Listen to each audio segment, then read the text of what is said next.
In point of fact, no social survey research ever done suggests that people change their fundamental perspective on how life works, how the world works as they grow older. There's no such thing as a liberal to conservative continuous movement as people age.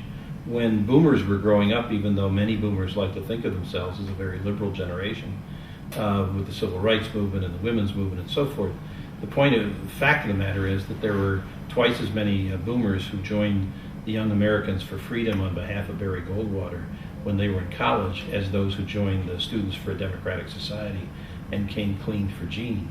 So that generation has always been divided. It's never been a liberal generation. And the Gen X generation is even more conservative and less divided than the boomers.